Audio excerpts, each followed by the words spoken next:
Salut! Bon alors aujourd'hui j'avais envie de vous faire une vidéo sur les erreurs de style. Souvent les erreurs de style, on nous dit que c'est par exemple le fait de porter un pantalon trop serré, quelque chose de trop moulant, quelque chose de trop décolleté, etc. De pas s'habiller selon sa morphologie. Là aujourd'hui je vais vous poser la question d'ailleurs, mais on va s'intéresser aux erreurs de style par rapport à des articles, des vêtements qui sont commercialisés. Est-ce que d'après vous, si on porte ça, c'est vraiment commettre l'irréparable, l'erreur de style suprême à la Christina Cordula, ma chérie, tu peux pas sortir comme ça?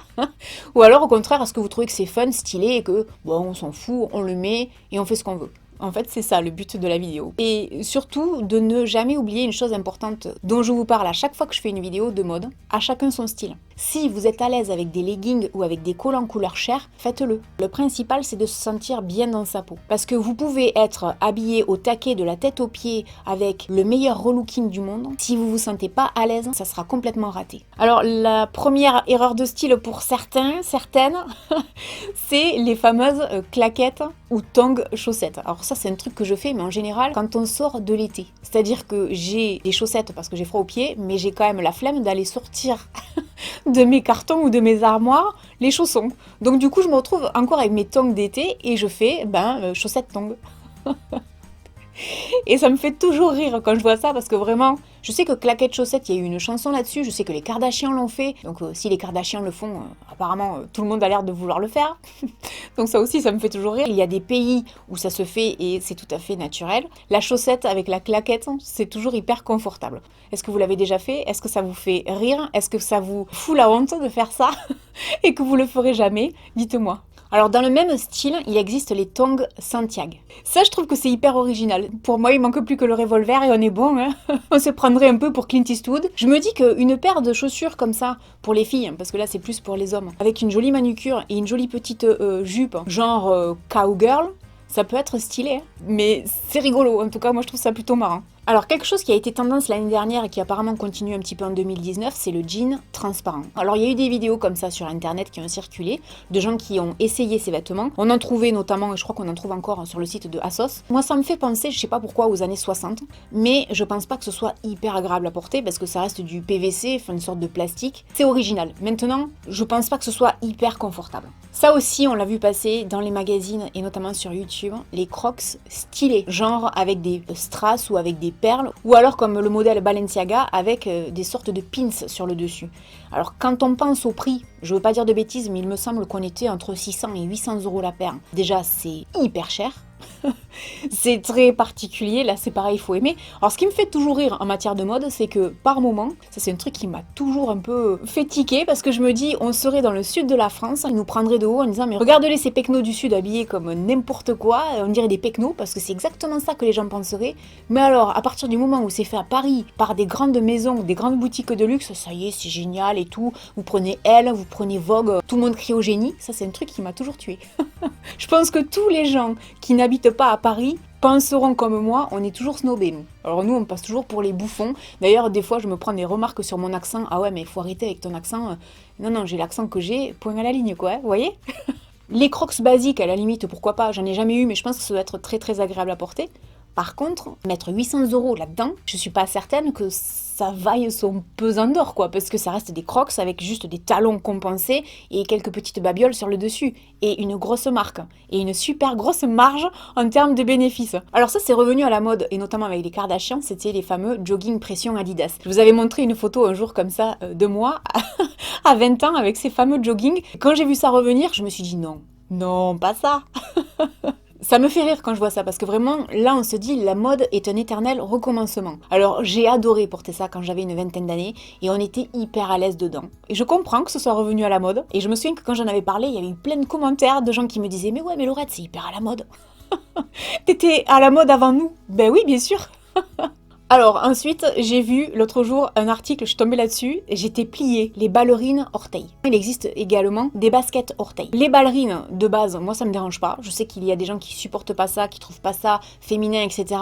Maintenant c'est hyper confortable, que je comprends qu'il y ait des gens qui adorent ça. Mais par contre, les ballerines orteils, j'ai un peu de mal avec le concept. Je crois que c'est une des rares choses dans cette vidéo où je vais vous dire, j'ai un peu de mal avec le concept. Déjà moi je pourrais pas les mettre, parce qu'en fait les doigts de pied là, le deuxième et le troisième, pour moi sont collés, j'ai les pieds de canard, je vous l'avais déjà expliqué, donc je pourrais pas les enfiler, c'est con. Donc c'est mort en fait. Quelque chose qui me fait toujours rire, les parapluies pour les chaussures. Genre il pleut, tu mets des parapluies à tes chaussures. Bah oui, c'est logique. Le plus important, c'est de protéger ses pieds, pas de protéger le reste du corps. Non, non, on protège les chaussures. Alors, si vous avez des chaussures de luxe aux pieds, à la limite, je peux comprendre. Maintenant, ça me fait plus délirer qu'autre chose. Je trouve ça marrant. J'ai jamais vu ça dans la rue. Je sais pas si vous l'avez déjà vu, moi jamais. Ça me fait rire quand je vois ça. Je trouve ça hyper fun en fait. Ça, par contre, quand je l'ai vu la première fois, j'ai trouvé ça pas marrant. C'est un peigne pour les cheveux, reconstitué bien évidemment, avec les gencives et les dents. Un peigne à dents. Il joue sur les mots en fait. Hein. Ça vraiment, par contre, contrairement aux ballerines orteils qui me font rire, là par contre ça, je le mettrai jamais, parce que je trouve ça dégueu en fait. C'est plutôt répugnant à mon avis. Mais je peux comprendre qu'il y ait des gens à qui ça puisse se plaire, hein. Pas moi par contre. Là par contre non. Ou alors pour Halloween, mais c'est tout. Là, on va rester dans le jean et je suis tombée il y a pas très longtemps sur le jean amovible. C'est pas une si mauvaise idée en soi. Maintenant, pour moi, si c'était le cas, j'aimerais que le short soit plus long, mais l'idée est pas mauvaise. Mais j'ai trouvé que c'était plutôt pas bête en fait. C'est dommage que ça soit pas amélioré et plus commercialisé parce que ça pourrait être original. Je pense que ça pourrait être pas mal. Ensuite, j'ai trouvé la salopette camisole. Je pense que camisole c'est plus pour faire genre par rapport au nom parce que après la salopette elle est pas camisole genre les bras attachés comme ça derrière où on peut pas bouger. Non. Ouais, c'est une sorte de salopette hyper large. Je sais pas vous, mais moi en tout cas, ça me fait pas vraiment penser à une camisole. Ensuite, il y a le fameux survêtement avec des pinces. C'est très original. Il n'y a pas d'autre mot, parce qu'en fait, quand je regarde le modèle, je me dis c'est pas mal. Maintenant, le haut est un peu large, le bas est assez large aussi. Est-ce que vous et moi, on irait faire du sport comme ça? Je suis pas sûre, parce que je pense pas que ce soit très agréable. Si vous devez commencer à vous allonger par terre pour faire des mouvements, des choses comme ça, je crois pas. Pour courir, peut-être. Maintenant, vous êtes sûr et certain, et certaine même, que vous allez attirer tous les regards sur vous, ça c'est clair. C'est plus fun qu'autre chose. C'est un peu, vous savez, comme ces fameuses vestes en jean où les manches, en fait, sont tellement longues que vous êtes obligé de laisser presque traîner par terre. Ou alors ces fameuses bottes cuissardes UGG, elles sont assez imposantes, donc moi je sais que j'en mettrai pas parce que j'aurais l'impression d'avoir pris 10 kilos dans la tronche. Ça doit tenir chaud par contre, et ça doit être bien si on part genre en exploration quelque part au pôle Nord, auquel cas effectivement on doit être bien au chaud. Je crois qu'on privilégie le confort avec UGG, et avec les cuissardes c'est un peu pareil. Et pour en revenir comme ça à la veste avec les manches très très longues, je vous pose la question, quel est l'intérêt de dépenser 400 ou 500 € là-dedans?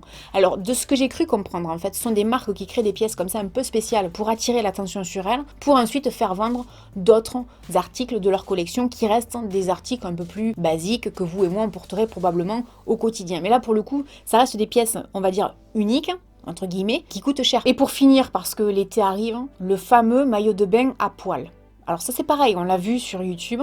C'est un maillot de bain pour les femmes, avec le torse d'un homme qui est reproduit en fait, sur un maillot de bain un peu couleur chair comme ça. Ça donne l'impression que la femme, c'est la continuité de son corps. Vous voyez ce que je veux dire? C'est comme si elle était nue, mais en fait elle n'est pas vraiment nue. Vous voyez ce que je veux dire? Je sais pas comment le dire. Ben alors ça par contre, je crois que c'est le truc le plus hideux avec le peigne à dents que j'ai pu voir ces derniers temps. Je crois qu'en fait quand on n'a pas envie d'attirer l'attention sur soi, c'est pas vraiment le genre de vêtements qu'on va porter. En conclusion de cette vidéo, je vous dirais que c'est un peu ça en réalité. Si on n'a pas envie d'attirer l'attention sur soi, si vous êtes comme moi un peu plus conventionnel ou un peu plus passe-partout, on va dire, je crois pas que c'est le genre de truc qui va vous emballer parce que le maillot de bain à poil quoi. C'est particulier quand même, hein, faut aimer. Voilà, dites-moi dans les commentaires quels sont pour vous les trucs les plus chelous que vous avez pu voir, qui sont des erreurs de style pour vous, ou pas. N'hésitez pas à me mettre des liens, et si vraiment il y a des choses très très sympas, peut-être que j'en ferai une vidéo version mes abonnés. Et puis je vous dis à très bientôt dans une prochaine vidéo. Salut! A place where you'd hide your tears. You said you were done searching, we were done hurting, leave those lonely lovers.